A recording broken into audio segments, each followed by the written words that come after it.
안녕하세요 대표님들, 이동기계사입니다. 주변에 이제 엑시트를 준비를 하시는 대표님들을 만나다 보면 한 가지 공통적으로 이게 어렵다라고 얘기를 하시는 부분이 있습니다. 엑시트나 M&A를 준비하거나 실제로 하시는 과정에서 겪는 용어들이나 절차 이런 거를 하나도 알아들을 수가 없다 라고 얘기를 많이 하시는데요. 그래서 오늘은 이 M&A, 엑시트에 대한 개념과 그 과정에서 겪는 어려운 단어들에 대한 설명, 그리고 M&A의 절차를 아주 간단하게 중고차 판매에 비유를 해서 말씀을 드려보고자 합니다. 한번 쉽게 얘기를 해보도록 할게요. 첫 번째로 이제 M&A라는 단어 자체가 조금 낯설칠 수가 있는데, 이제 대표님들은 보통 엑시트라고 이야기를 하시죠. 먼저 이 엑시트는 M&A의 한 방법 중에 하나라고 생각을 하시면 될 것 같고, M&A에 대해서 설명을 드리자면 M&A는 영어로 Merger and Acquisition의 약자입니다. M과 A죠. Merger는 합병을 의미하고 Acquisition은 인수를 의미합니다. 한국어 용어도 낯선데 집을 사고 파는 것으로 M&A를 한번 비교를 해보자면, 어떤 사람이 저희 집을 산다고 하면서 집도 사고 그 안에 있는 가전이나 가구도 한 번에 다 살게요 라고 한다면 이것이 사실 가장 포괄적인 인수라고 생각을 하시면 됩니다. 회사로 따지면 그 회사의 주식을 팜으로써 그 회사 전체를 파는 효과를 얻는 거죠. 이 인수라는 게 통째로 다 살 수도 있지만 나는 당신의 집에서 가전 가구들만 살래요. 이 경우도 물론 인수에 속합니다. 이 경우에는 주식을 인수를 하는 게 아니라 특정한 브랜드를 사간다든지 어떤 사업부를 사간다든지 아니면 특정 자산만 사간다든지 이런 방식이 있을 수 있겠죠. 그런 걸 이제 영업 양수도라고 하거나 자산 양수도라고 하는데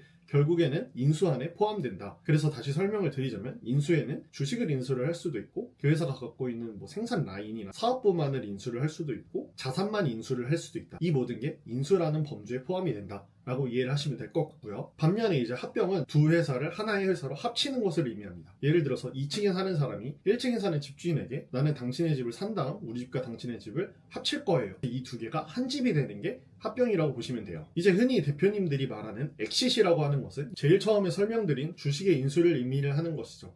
자, 그리고 두 번째로는 이제 이 M&A나 엑시트를 하면서 겪으시는 주요 낯선 용어들이나 이제 개념에 대해서 설명을 하는 시간을 가져보도록 하겠습니다. 첫 번째로 EBITDA라는 개념을 알고 가셔야 되는데 간단하게 생각을 하시면 됩니다. EBITDA라고 하는 것은 이 회사가 1년에 자신들의 본업으로 현금을 얼마를 버냐 요거를 나타낸 재무적인 수치라고 생각을 하시면 돼요. M&A에서는 단순히 매출이랑 영업이익도 보지만 결론적으로 가장 중요하게 보는 건 이 EBITDA, 영업으로 벌어들이는 현금 흐름을 가장 중요하게 여깁니다. 어떤 회사의 EBITDA가 10억이라고 가정을 한다면 업종의 평균적인 이 멀티플 배수가 10배라고 하면 EBITDA 10억에 10배를 곱해서 100억이라는 기업 가치가 만들어지게 되는 거죠. 이커머스를 하는 대표님들 같은 경우에는 기계나 제조 공장 같은 거를 가지고 있지 않은 경우가 많고 이런 경우에는 영업이익이랑 EBITDA가 똑같아지게 됩니다. 자, 이제 두 번째로 말씀드릴 개념은 earnout이라고 하는 영어 단어입니다. 대표님들이 엑시트를 하실 때는 이 earnout 조건이 붙을 확률이 꽤나 높습니다. 이 earnout 조건이라는 게 뭐냐면 대표님들이 매각으로 받을 돈이 100억이라고 가정을 해본다면 매수를 하는 측에서 그런 요구를 할 때가 있어요.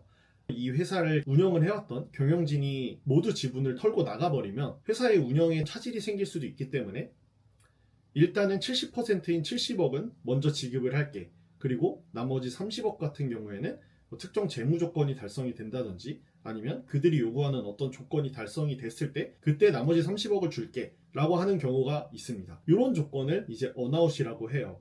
지금 제가 띄워드리고 있는 런던 베이글 뮤지엄 같은 경우에도 이제 기존 경영진이 회사 운영에 참여를 하면서 매수자들이 원하는 목표 이익을 달성을 했을 때 나머지를 주는 조건으로 계약을 하신 것을 볼 수가 있습니다. 매수자 입장에서는 안전핀이라고 생각을 하시면 됩니다. 일반적으로 이 earnout이라는 조건은 관련 업종을 해본 적이 있는 SI 투자자들보다는 재무적인 이익을 얻기 위해서 들어온 FI 투자자들이 이런 earnout 조건을 넣는 경우가 굉장히 일반적이라고 보시면 돼요. 이제 다음으로는 에스크로라고 하는 개념인데 에스크로라고 하는 건 현금을 꺼둔다라고 생각을 하시면 됩니다. 회사를 산 사람이 100억을 지급을 해야 되는데 이 회사에 법적인 문제나 세금적인 잠재적인 문제가 드러나지 않은 부분이 있을 수도 있고 아니면 지금 진행 중인 소송 사건이 아직 결론이 나지 않았다.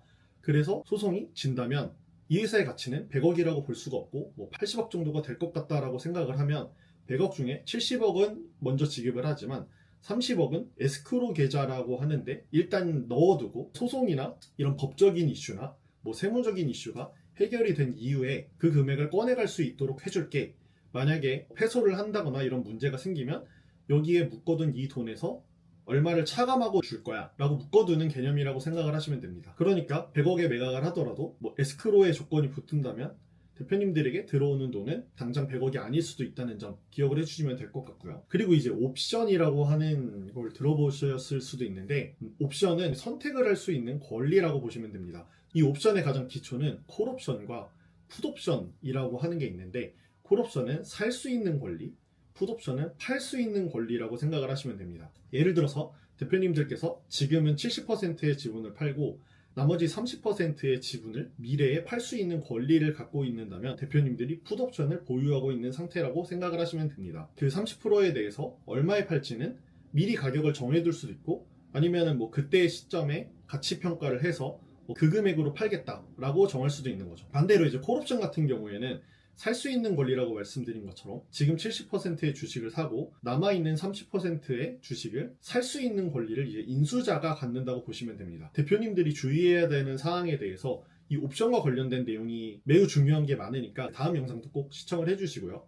다음으로는 이제 매각의 절차를 좀 중고차 매매에 비유를 해서 쉽게 설명을 드려보도록 하겠습니다. 자, 먼저 간단하게 매각의 절차를 5단계로 구분을 해서 설명을 드려볼 거고요. 첫 번째는 이제 티저라고 하는 걸 만들어서 배포를 하게 됩니다. 이 티저라고 하는 건 중고차로 따지면 이제 중고차를 엔카나 이런 데 올려놓는다 라고 생각을 하시면 됩니다. 이제 중고차 플랫폼 같은데 자동차를 올리면서 간단한 양력사항 같은 거를 적겠죠. 연식이 얼마고 키로수가 얼마고 사고 이력은 있다 없다 이 정도를 기록을 하듯이, 마찬가지로 대표님들의 회사에 대해서 어떤 사업을 영위를 하고 있고 과거의 매출이나 수익성은 어느 정도 나왔다 라고 하는 회사를 살 사람을 찾기 위한 자료를 올리는 것이라고 생각을 하시면 됩니다. 이 단계에서는 어떤 회사인지가 알려지면 그 회사의 사업에 문제가 생길 수도 있기 때문에 회사의 이름을 실명으로 밝히지도 않고요. 구체적으로 기재를 하지 않습니다. 그리고 이제 두 번째는 NDA라고 하는 것과 IM이라고 하는 걸 제공을 하게 되는데요. NDA라고 하는 건 비밀 유지 협약이라고 보시면 되고,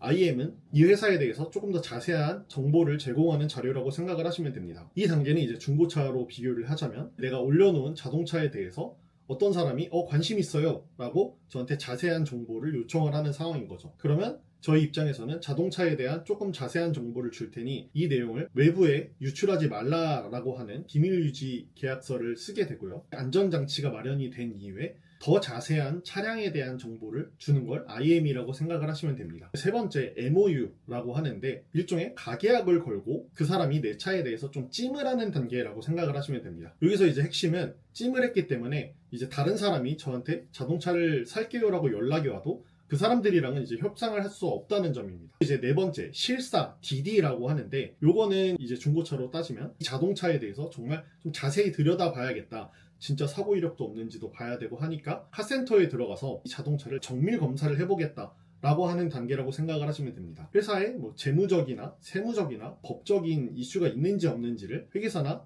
변호사 등을 통해서 정밀 검진을 하는 단계라고 생각을 하시면 될 것 같아요. 이 실사를 통해서 나오는 여러 가지 조정 사항을 통해서 최종적으로 매수가가 얼마인지를 협의를 하게 됩니다. 마지막은 이제 SPA 체결이라고 하는 건데, 이제 말 그대로 매매하겠다라는 계약을 체결을 하고 돈을 주고받고 끝내는 단계입니다. 자, 지금까지 M&A에 대한 의미 그리고 용어 관련된 절차를 간소화해서 설명을 드려보았는데요. 어떻게 도움이 조금 되셨을까요? 제가 영상에서 활용한 이 절차를 중고차 판매에 비유한 자료를 고정 링크에 남겨두었으니까 필요하신 분들은 다운받아서 참고를 하시면 되실 것 같고요. 다음 영상으로는 매각하는 시점이나 매각 이후에 꼭 조심하지 않으면 매각을 한 대표님들이 큰 손해를 볼 수 있는 내용에 대해서 다뤄보려고 하니까요. 그 영상도 꼭 시청해 주시면 큰 도움이 되실 겁니다. 감사합니다.